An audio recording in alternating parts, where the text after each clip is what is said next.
This is Cold Start. Racing can be kind of confusing to the newbies. There's a lot of different classes and nomenclature, and the vocabulary is pretty dense, and we talk about GT3 and GTE and GTD and GTP, and those are all really different things. Right. For a lot of people, the numbers that go into GT Class Racing, GT3 and GT4 is the most prevalent nowadays. And for most people, they might think of like, oh yeah, higher the number, faster the car. Well, it's actually the inverse, right? So GT4 cars are slower than GT3s, which then might lead people to think and ask the question, well, like, if there's GT3 cars, well, where are the GT2s and the GT1s? Right, we have F3, F2, F1. F1 are the fastest cars. We keep hearing about that. So where's the GT1s? Yeah, and that's a series that it did exist, right? There was such thing as GT1 cars, and for us car people, that was kind of a huge era in racing, and we think back to those late 90s of those iconic cars that raced in GT1, and the series kind of ended relatively quickly. It was a big flame that burned harsh and bright and burned itself out pretty quickly. So I thought it'd be an interesting thing to do this afternoon of going back and looking at the GT1 history. How did that series come about? What did it look like in its heyday? Why did it come to such an early demise? And if we were to revive GT1 nowadays, because it doesn't exist in the modern racing era, what could it look like? All of this division is for one purpose, right? The classes that we have of racing, that's what we call the different forms and styles and sets of rules. The whole purposes of that is to separate out cars by the types of cars that they are, the characteristics of those cars, and sometimes the type of drivers that there are as well. We have pro and amateur levels of racing that intersect with a lot of these things. And of course, there's major categories of race car, right? We have open wheel cars that we frequently call formula cars. We have grand touring cars, these GT cars that we're talking about. We have prototypes or sports prototypes, touring cars, stock cars. So there's all these different types of cars.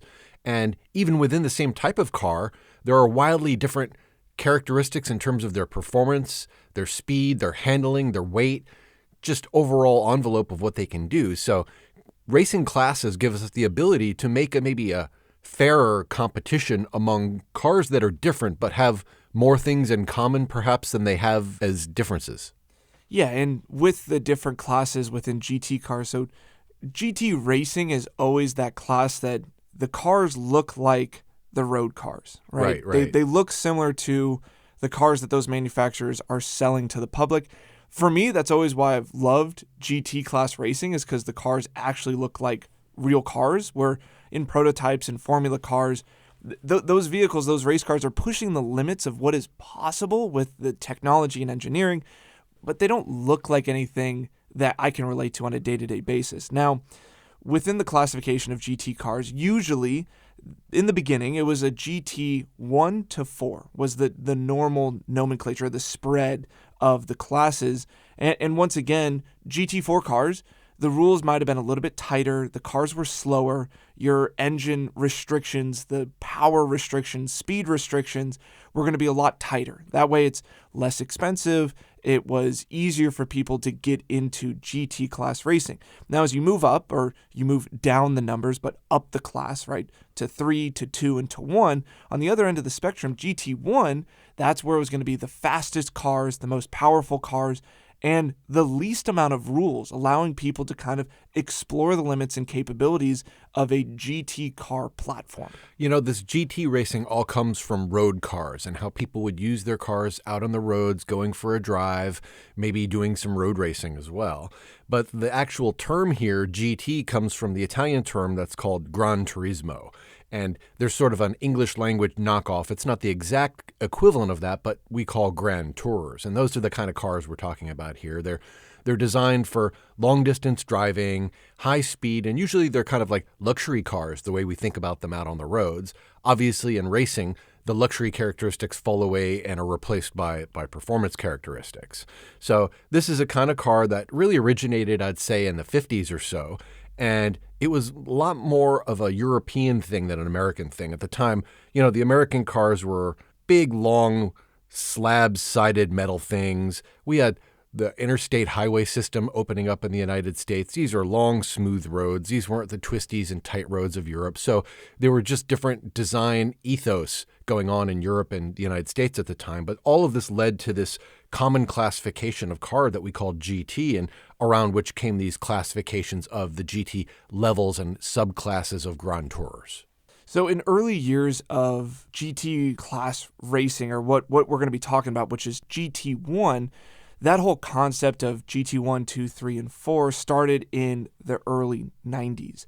Now, in the very beginning, like 1993, 94, the big concept of GT1 in its classification was just for those higher-end sports cars. We're talking Jaguars, we're talking Ferraris. Of that time, it would have been the Jaguar XJ220, it would have been the Ferrari F40, and even McLaren got involved with the famous McLaren F1. But for those early years, the GT1 class, the cars still predominantly looked like the road-going cars. There wasn't crazy bodywork on them. They weren't like the silhouette racers of years previous.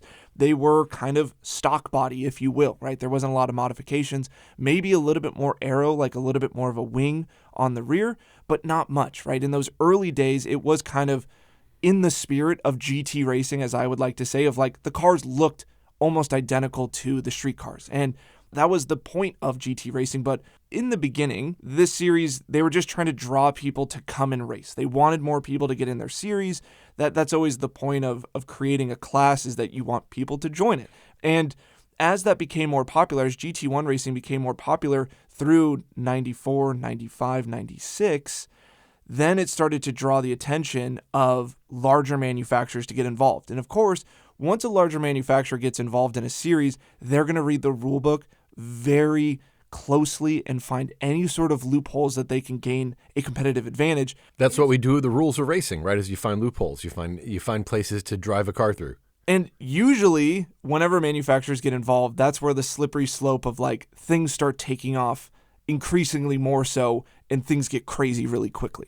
Yeah, and that's what happened here. You know, when this all started out, racing has always been a little confusing, and the classification of which cars raced with other cars were grouped together by these things that were given group letters or numbers. So we talk about group 1, 2, 3, 4, 5, 6 racing. We talk about group A, group B, group C. I don't know about you, but historically, a lot of these things don't make sense to me. I just have a hard time making that mapping make sense to me because I just wasn't around watching and paying attention to that stuff at the time. So, you know, GT4, 3, 2, 1, it's only slightly more logical in terms of getting my head around it a little bit, but at least there are now cars that are labeled or branded with those classes so that you can start to map things like, oh, that car, they call it a GT3. I guess that's similar to the requirements that they have in racing for GT3 cars. And that sort of has helped, I think, to bring some familiarity to these classes and have there be more relevance to people who drive road cars and see cars out there racing on the racetrack, and they can say, oh, that's kind of like this, except it's this version or this class of that car. Yeah, so once again, in the early 90s, in 95 and 96, McLaren was highly successful in GT1. With the McLaren F1, they dominated. And with that domination, McLaren getting a lot of notoriety for their domination in motorsports, obviously grabbed the attention of none other than Porsche. Porsche loves to come in and just want to dominate and stretch the rules. They've done it many times throughout the years in history of motorsports. Look through the 70s and 80s as the list of winners of Le Mans, and it's just Porsche, Porsche, Porsche, Porsche every single year in a row. And they have posters celebrating this fact that nobody's perfect. Like one time they didn't win all the top 10 spots in the race. Yeah, so of course the first person to go against the sense of what GT1 was supposed to be and start to break the rules was Porsche. So in 1997, they came in with their Porsche GT1, a specifically built vehicle for that class of racing. Now, the GT1, a lot of people speculated that it was just their Porsche 962, which was their Group C race car, their Group C prototype race car, rebodied to look like a street car, to look like a GT car. And they did build some Strassen versions, some street vehicles to try to help classify it as a street car, but it was really outside of the rules of what GT1 was supposed to be. Yeah, they're pretty good looking, although a little odd cars, right? So they rebodied them with the body of a 993, which was the era of Porsche then, but Porsche was also going through that transition from the air-cooled to water-cooled, and so they started bringing in some of the elements of the new 996 platform. So while there's elements of that design that are really pretty and swooping lines like we all think of the 993 era 911s. We also start to get those ugly headlights and some of the elements of 996 that are still, detracted today. So this was the start. Porsche creating this car was the start of the prototype era of GT1 where, yes, GT1 racing, the cars were supposed to look like street cars. They weren't supposed to be these crazy things. They weren't supposed to be prototypes because during those early 90s, there was prototype classes. There was places for manufacturers to completely throw away the rule book of it has to look like a street car. But here now, Porsche is starting to blend those lines together. Now, Porsche getting involved in creating this Porsche GT1 in 1997 also prompted Mercedes to get involved. They're like, we want some skin in the game here as well. And that was also the creation of the famous Mercedes CLK GTR, which you think about a Mercedes CLK, back in that era especially, it was not a special car by any means, but they took that as their baseline to be like, hey, let's create something really crazy out of this, which if you look at a CLK GTR, it looks like a prototype version of this crazy gnarly race car of this really boring street car. And you think about how far they took that model. The CLK was, let's say, a sporty coupe. I don't know that I would call it a sport coupe.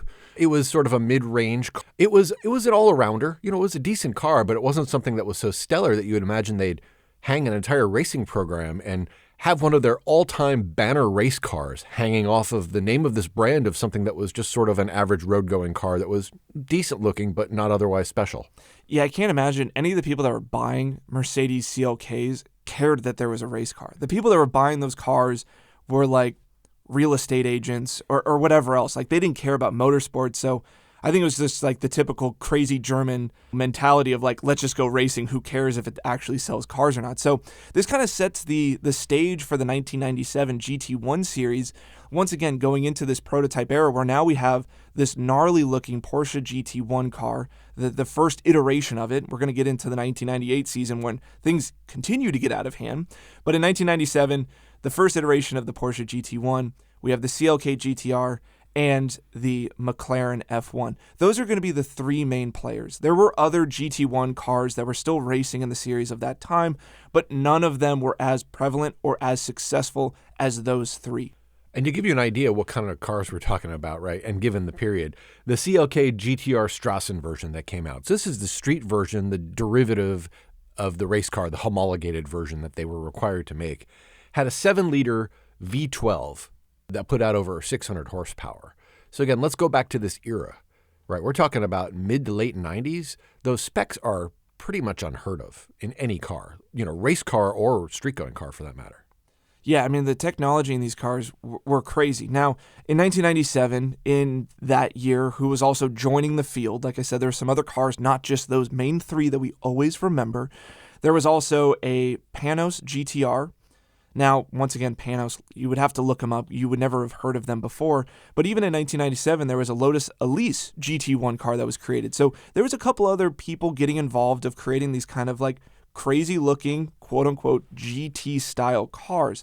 Now, where stuff gets really interesting is that obviously the 1997 season, super successful for GT1, a lot of great competition. Manufacturers are now involved. The sanctioning bodies are loving it because they're making so much money from the manufacturers being involved in their racing series.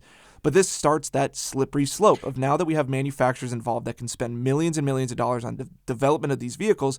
Now there's that great, internal conflict, rivalry that's happening between Porsche, Mercedes, and McLaren that 1998 gets even crazier than what the transition was from 96 to 97. And it basically pushes out any of those privateers like the one-off cars that we'd seen, the Venturis and Celines and all these brands of cars or variations of cars that we had never seen. Like, step aside, the big boys are in town and they're going to start spending money now. Yeah, I mean, there are those alternative cars that are filling up the field, but they're not podium. Like, right. They're not even close to the top of the rest of these vehicles. So now going into that 1998 season, 1 year difference. But if you look at the differences between the Porsche GT1 1997 model to the 1998, it's massive. Yeah. If you look at the difference between the McLaren, the F1 to the F1 LM to the F1 LM GTR, right? There's these multiple variations and generations of each of these cars. Right. And the evolution of the CLK as well went through from a CLK GTR to a CLK LM. And so the rules within GT1, it seemed like the organizers of the series were allowing them to get away with more and more and allowed the vehicles to become longer, the footprints to become bigger, allowing them to utilize better engines, brakes, technology, making them faster year after year. And so in 1998, that's where we get these kind of like squished and elongated versions of the GT1s we knew from 1997. So within the Porsche, the second iteration, much more low slung, longer tail on the rear, creating a lot more stable aero. Same thing with the CLK, elongated, squished. This caused McLaren to also follow suit, which that's where we got the McLaren F1 long tails from, is they had to follow suit of what these other cars were looking like. And so they took the F1s, they lengthened them, they created that additional bodywork on them to be able to compete with the other manufacturers during this era. Now, in 1998, some other players that came involved, Lamborghini got involved with the Diablo GT1, and then there was also a car that was called the Bitter GT1. But once again, some of those smaller names in this series outshone by a lot by Porsche, Mercedes, and McLaren. And if you imagine this stuff going on, right, we think about class racing.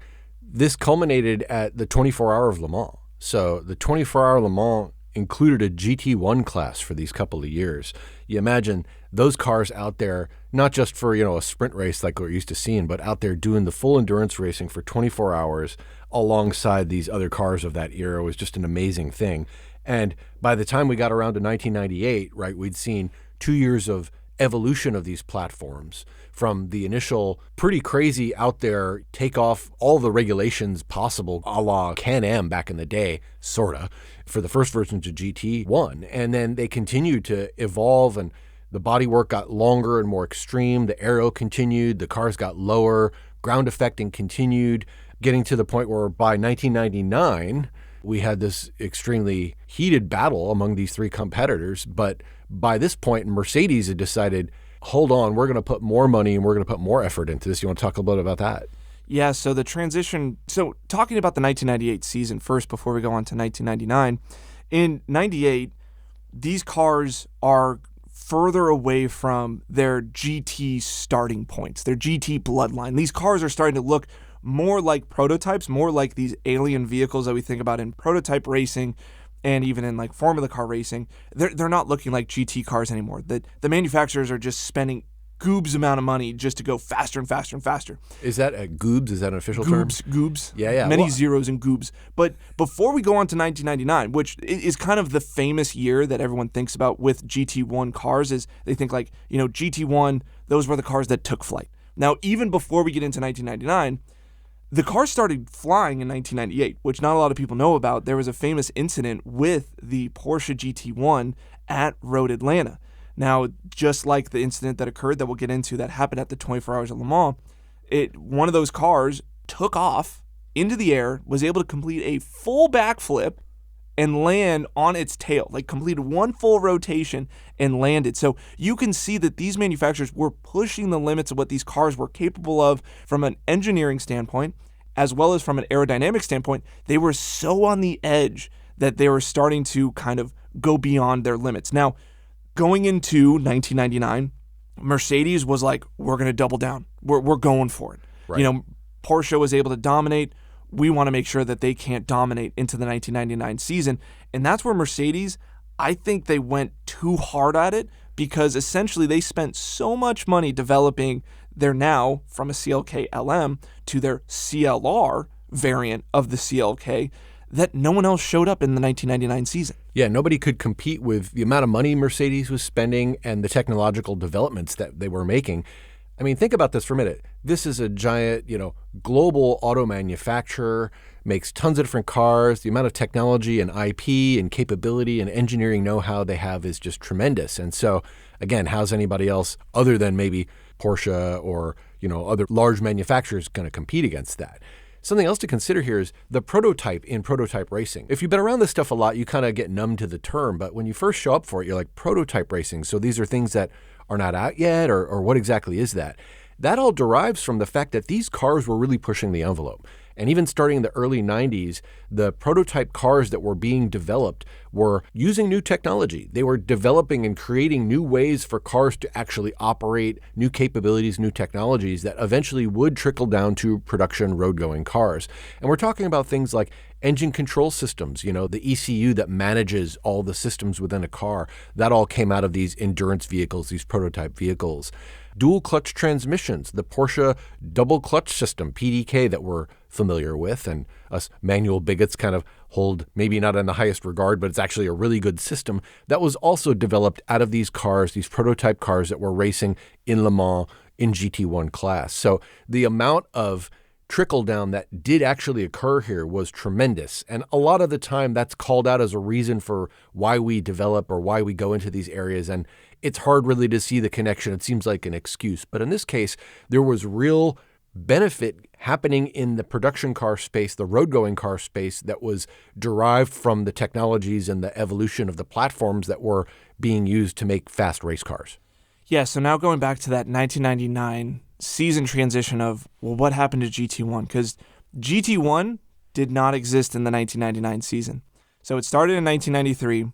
We saw this huge progression go from 96 to 97, another huge jump from 97 to 98, and then the series was done by 99. So in 1999, Mercedes, like we were talking about, was the only manufacturer to continue to develop what essentially was the GT1 prototype style race car in their CLR. Now, in the 1999 Le Mans race, the 24 Hours of Le Mans in 1999, there was still prototype cars. Even though we're talking about like these cars almost getting to the point of a prototype, there was still a prototype class. And then the Mercedes that was developed, the CLR, fit into a category that was now Le Mans GTP. So now they renamed what was effectively GT1 the year previous into GT prototype because those cars got so crazy and so gnarly. And how is that different from GTS? So GTS was like normal street cars. They still looked like the cars that they were built upon because during that 97 to 98 era when Mercedes and Porsche especially were developing essentially ground up cars for racing and then just smacking together the homologation requirements of 25 cars for the street, GTS, that was still like, okay, they're normal cars. It's a Viper. It looks like a Viper with a wing on it, right? Right. So that's more staying in that category. And GTS in 1999 was created from the GT2 series the year previous. I see. So they sort of elevated GT2 to this new category. It was when they restructured things, and there was GTS and GT were the two classes, right? Yes, so it was GTP was the top line. So GT1 effectively became GTP. I see. Then GT2 turned into GTS. GT3 was just GT. So they got rid of the numbers and they replaced them with acronym letters effectively. But yeah, from 1998 to 99, GT1 was effectively canceled. It was gone. If you weren't developing your car to the point of becoming a prototype, you couldn't get into GTP. Mercedes spent so much money, no one else wanted to spend that money. And then on the other end, you just made your cars slower to the GT2 category and you could race in GTS. So the growth and development of GT1 that was so rapid in 97 and 98 was what effectively canceled the series. Now, you might be thinking, well, like, okay, well, now GTP is the thing. How long did that last? It didn't last very long. So Mercedes shows up at the 24 Hours of Le Mans with their new CLR car. And even in the year previous, they were pushing the limits of what these cars could handle from an aerodynamic standpoint. And the CLR was even more squished than the CLK LM of the year previous. It was longer and lower slung. Now, infamously, 3 of the Mercedes took flight at Le Mans. Took off so into when you the say air. Took flight, there may be people who are not familiar with this. So maybe we need to describe exactly what you mean by cars that took flight. I mean, like, launched themselves 80 feet in the air. So these were cars that were driving on the Circuit de la Sarthe, right? This is the racetrack at the 24-hour Le Mans takes place. Yes. And so they were driving down, what was this, like the Mulsanne Straight? So it was on the Mulsanne Straight. Now, the Mulsanne Straight, it's a very, very long straightaway, which the cars can get up to incredible top speeds. And it's not necessarily flat. It is straight, but there are crests that happen, right? There's uphill, downhills. Now, and these are public roads, just to be clear, that they turn into the racetrack for this race every year. Right. I mean, it's a permanent racetrack when they're racing it, but it is effectively a public road when the race is not happening. So there's undulations, stuff like that. But once again, these cars were so fast and they were so sensitive aerodynamically that basically if there was any sort of issue that occurred, any air that got underneath them, they would take off. And I mean, if you haven't seen the videos, just look up the video of CLR flipping at Le Mans. I mean, it's insane how high up these cars go. Because of how fast they were going, once the car took off, I mean, it flipped like maybe 3 or 4 times in the air before it even impacted something. 3 of them took off. It wasn't even like, oh, only one of them took off and there was only one incident that occurred. No, one driver, Mark Webber, took off twice. He flew into the air. Can you imagine? In this car, flipping through the air twice. It happened one time in practice, right? And then another time was actually during the race? Once in practice, they fixed the car, and then he flipped again in warm-up. And then the third car, which was driven by the other Mercedes driver, he flipped in the race. So 3 of them flipped into the air. So now imagine this. You're the sanctioning body controlling this race series, and you see 3 cars taking flight. Race cars aren't supposed to do this. I think we all know that cars are supposed to stay on the ground. They're not supposed to take off like we see a 747 take off at the end of a runway. That's what this looked like. Yeah, well, this is like sudden loss of downforce that we always hear about as driving in the dirty air, or one of the downsides of all this aero is that suddenly the grip that you have might go away, and then what happens? And in this case, we had these really long tail cars, right, with all this extended aero out in front and back, and the air just catches underneath the car. And with those undulations, it destabilized the platform of the car. They had the ground effect that was sort of sucking it to the ground, and it just got underneath and took air. And so that was Peter Dumbreck, the guy who was running during the race and flipped over. And the estimate was he was going about 190 miles an hour when he flipped over into a barrier and into the trees. Insane. And 190. So after this, Mercedes was like, all right, we're done. Like, we don't need to be a part of this racing series anymore and keep dumping money into it. I mean, Mercedes hasn't had a great track record in terms of crashes at Le Mans. I mean, if we throw it way back, they also had another catastrophic crash that occurred at Le Mans as well, which caused them to leave motorsports for a long period of time. Same thing happened at Le Mans. They got too excited. They spent too much money. They pushed the limits too much. And they had another catastrophic crash 3 times. If you don't know about the 1955 Le Mans disaster, that one is gnarly. Like, it's one thing to hear about a car that went flying and a couple of cars that went flying and everybody lived and was okay after the fact. The 1955 situation, totally different. That's an entirely other episode. And if you're not familiar with it, go search on YouTube. There's a really cool animated short that was made about this situation that's worth checking out. Maybe we should do a deeper dive. I think we should. I mean, it was a crazy accident. It caused Mercedes to leave all motorsports for like 40 years, right? A very long time. Yeah. And this incident occurred at Le Mans. I'm sure Mercedes had a little bit of a flashback to that incident that occurred, and they're like, all right, let's pack up our stuff. Like, we're out of here. We're leaving. And after that, I mean, Mercedes wasn't involved in prototype racing kind of ever again, or GT-style prototype racing ever again. And GT1 as a class was killed. I mean, within the course of 2 to 3 years, what was GT1 turned from, the spirit of GT racing, they looked like normal cars, to this huge arm race between McLaren, Mercedes, and Porsche that terminated itself within a very short period of time. It was kind of crazy. It was cool. I loved that it happened. The cars were awesome.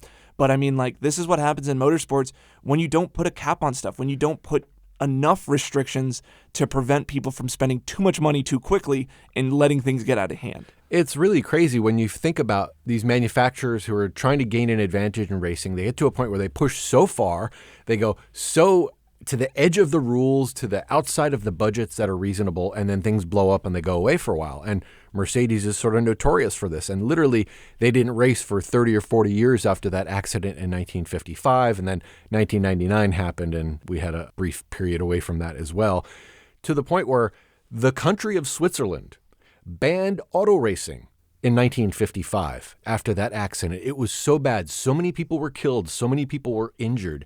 It was so horrific.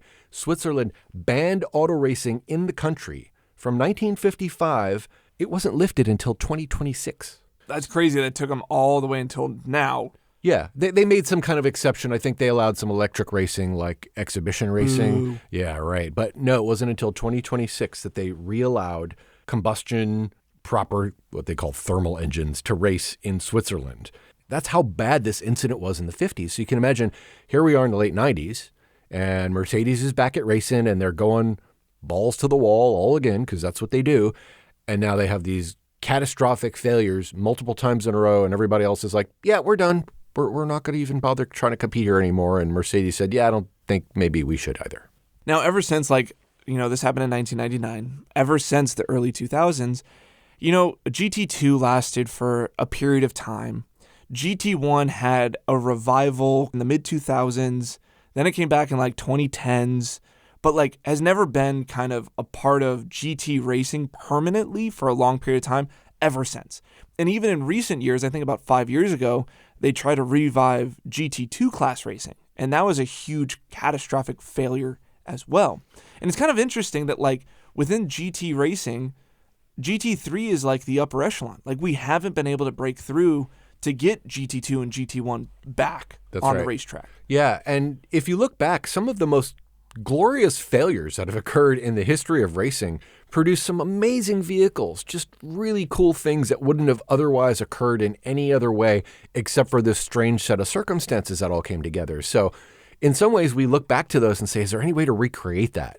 And it's so hard because the macro situation, you look in the early 90s, the economy was terrible and racing was having a hard time getting traction. They weren't getting enough cars entering fields. They were having a hard time running series because there just wasn't enough money around. There weren't enough entrants. People were in a bad state. So it took into the 90s for the economy to start getting strong again, to start seeing racing picking up, a lot more competitors in the fields, a lot more manufacturers getting involved to the point where then they went and overdid it. And we see this cycle that kind of happens over and over again, and Can-Am was that way as well, right? In the 70s into the early 80s, those cars getting stronger and stronger, more powerful, no rules, people getting killed. They finally got to the point where they're like, yeah, we can't sustain this. Let's go a different direction. Yeah, the whole concept of limited rules and regulations within motorsports, it's a great concept, and it produces some of the coolest cars and some of the coolest racing, but it's just never designed in such a way that it can last, right? Your example of Can-Am is perfect. It was an open rule book, essentially, and it's it created really cool cars and really great racing, and we look back on it as a golden era of motorsport, right? But it can't last. And nothing in motorsport without rules and regulations can last because people take it too far. They want to go faster. They want to produce something that's crazier and crazier and crazier. And at some point, either you're going to find a breaking point of the vehicle, like we saw with the Mercedes taking flight, or a breaking point of what drivers can handle and people starting to die from accidents in racing. And it's just that's not as sustainable for a series. It's exciting when it's going on and it's happening, but, it inevitably kills itself. And now, this doesn't make us lose hope of what if GT1 still existed, what it would look like, or if GT2 could even be a thing. GT3 cars are cool. I like them, but I kind of want more. We've seen the same thing year after year, 24 Hours of Daytona, 12 Hours of Sebring, these major races that happen in the U.S. for endurance racing. It's I want to see something else. I want to see them push the limits. I want to see some development. We've been seeing the same rule set in GT3 racing forever, which, yeah, it's homologated the racing class over the world, which is great so that you can take a GT3 class car, you can race in Asia, you can race in Europe, you can race in America, and it's all the same rule set. But let's add another class to that. Let's add the GT2 class. Let's add a GT1 class. I mean, people have such fond memories of what GT1 represented. Bringing it back would be sick. Now, my question is, if we were to bring back GT1 class racing in the modern era, are there some cars that could fit that, or what would that look like? Oh man, there's so many options there. Because if you look, especially with the revivals that happened of the GT1 classes, there were so many cool cars and so many manufacturers that got involved with that. It's sort of mind-boggling. So if you kind of step back from that and you say, given the current landscape of racing worldwide, and to your point, where IMSA and WEC and ELMS, ALMS, they can share platforms and people can travel from place to place and race the same kind of car. What's left? Because we've taken a lot of cars, road-going cars. We have the GT3 versions of that. We even have GT2 versions of road-going cars. We have GT4s that are all over the place, right? People can go buy a Cayman GT4, go drive it on the street, and it's pretty comparable to the race car version. So What is there that's somehow been elusive from the ranks of motorsports that we've seen? And I think there's a set of manufacturers and their cars that are poster cars, trophy cars, held up as sort of emblematic of those cars that are pushing the envelope, developing technologies that the other cars haven't been able to develop, are unique in some way, and maybe they're only unique in the amount of money that they cost. And that unlocks the capability for there to be characteristics of that car that other cars just can't. Let's start with the Bugatti, okay? Bugatti Chiron, Bugatti, whichever version you want. When you're talking about a car where they say it's like 50 grand for a set of tires, right? That makes it sort of unobtainable to just about every single realistic person that could be out there.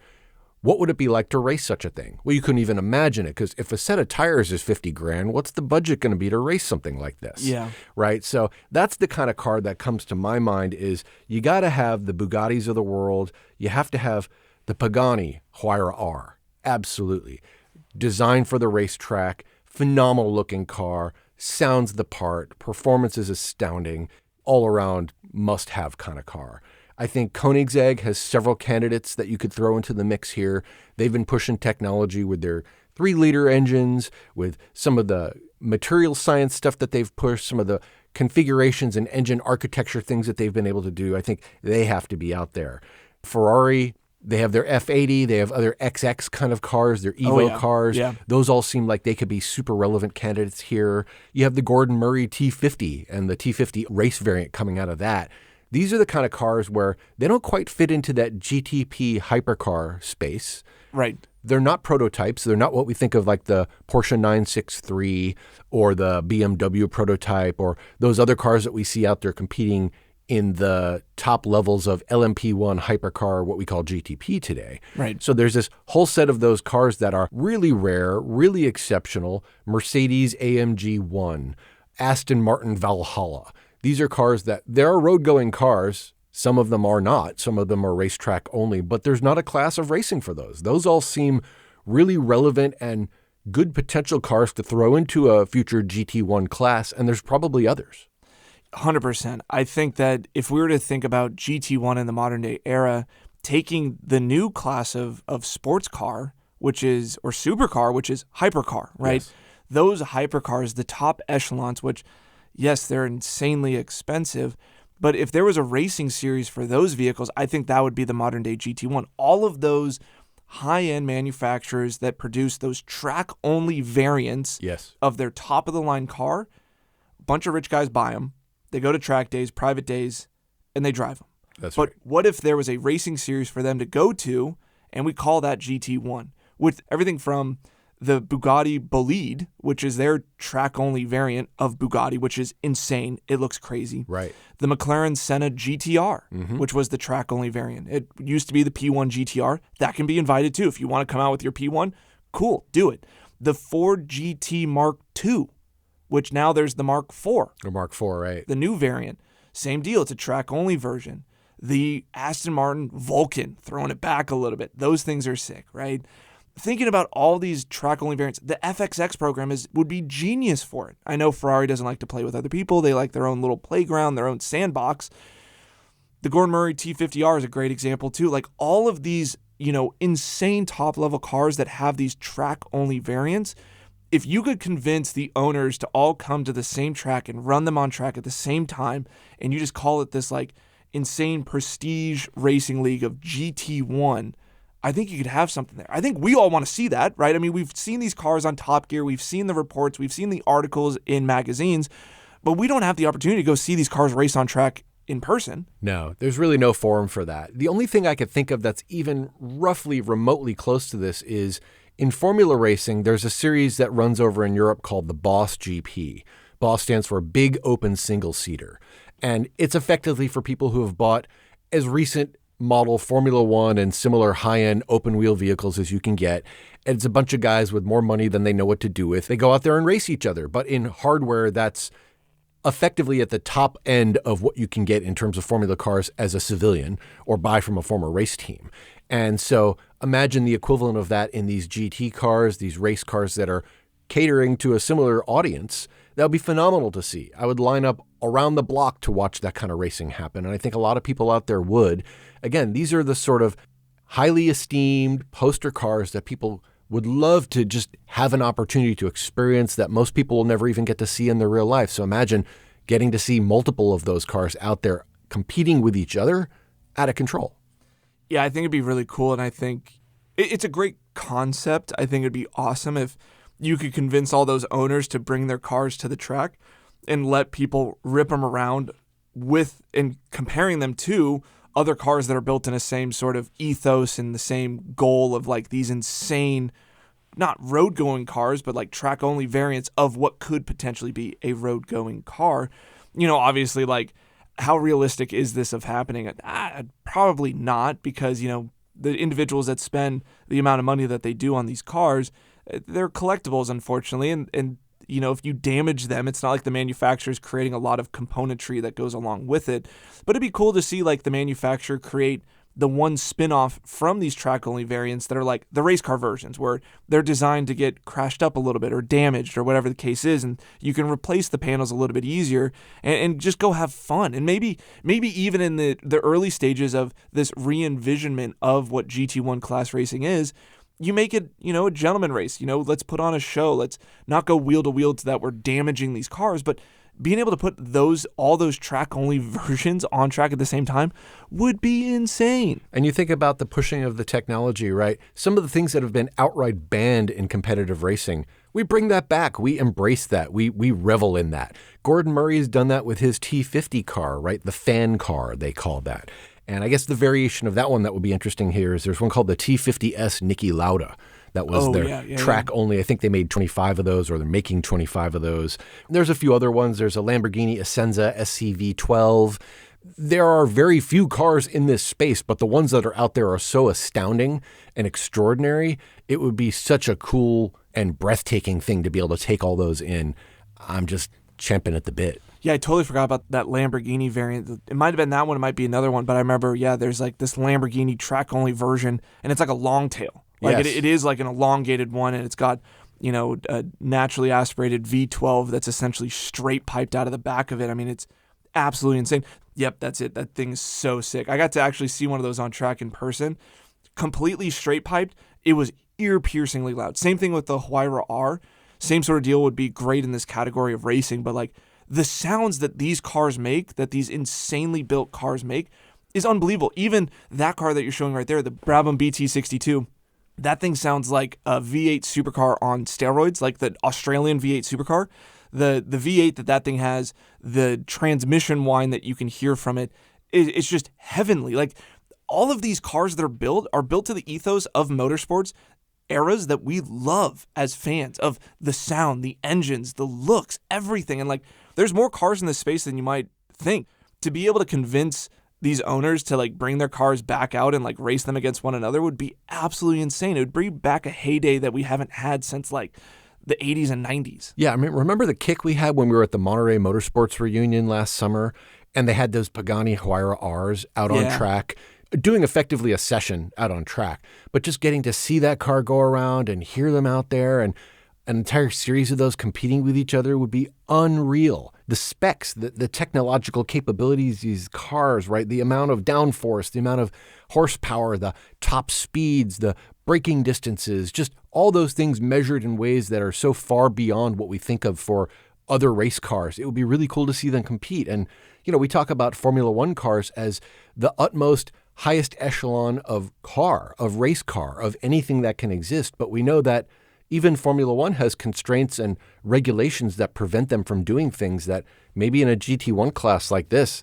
they uncap it all and they say, you know, gloves are off. What can you do? Yeah, maybe you just make it like GT1 exhibition. Like, right. But just to put all these cars in one location at one time, I think it would draw a crowd. I mean, it's just, you know, we saw the amazing things that happened in the late 90s for GT1 racing, and even like within the, you know, the late 2000s with GT2 class racing. I just think that there's something within GT class racing in general that's missing. I mean, GT3s they're great cars. They're phenomenal. They're awesome to watch. They put on great racing. It's a great series. They've been able to fill out the class, right? And that's what you want to see, is a full field and good competition in racing. But they've gotten a little boring. Like, they don't seem special anymore to me. And I don't know what it is, if it's just, you know, the aero design is so like, cookie cutter in a sense of they all kind of look somewhat similar with different front and rear fascias or what the deal is. But, something like those hypercar track only cars where each one feels special. They have different engines. And this is the same concept that we've been seeing with the GTP racing class and the Valkyrie being involved now of how cool it is to see a manufacturer or a team get involved where it's like, it's got a naturally aspirated V12. Is that the preferred engine? No. Does that make it the fastest possible? No. Does that make it like the coolest sounding car on track and the most radical looking? Yes. Does that make it a fan favorite? Absolutely. And I think there's that showmanship that's kind of missing in motorsports now where everyone's found the right answer to make the fastest car possible within these class rules, that there's no more innovation, there's no more excitement, there's no more creativity occurring. We are kind of used to seeing the same thing after a while. We wanted somebody to get out there and shake it up a little bit. And it is really cool to be able to get out there and say, hey, I could tell from the sound of that car what class of engine that is. That's a GT3 sounding car. I could hear right away. But then again, we've talked about why there are certain restrictions or limitations on cars and what would happen if we took those off. And naturally aspirated cars, we all kind of get a little excited and foam at the mouth a little bit. Those enthusiasts around us like, oh, naturally aspirated, so good. But now take a naturally aspirated V12 and go slap on a couple turbos. Now, okay, fine, we're going to say, oh, the sound won't be as good or whatever. No, we're not doing this for efficiency. We're doing this for performance. We're going to add performance. We're going to take what we love and we're going to make it that much more extreme and that much better, right? And I think a lot of cases, people see things like turbos as a compromise from naturally aspirated. But why can't we look at it as an addition to that? In cases like a GT1 class, throw the kitchen sink at it. I want the supercharger. I want the turbo. I want the quad turbo. I want the fan. I want the ground effect. I want it all. Let's see what we can do with all of that together. Why not?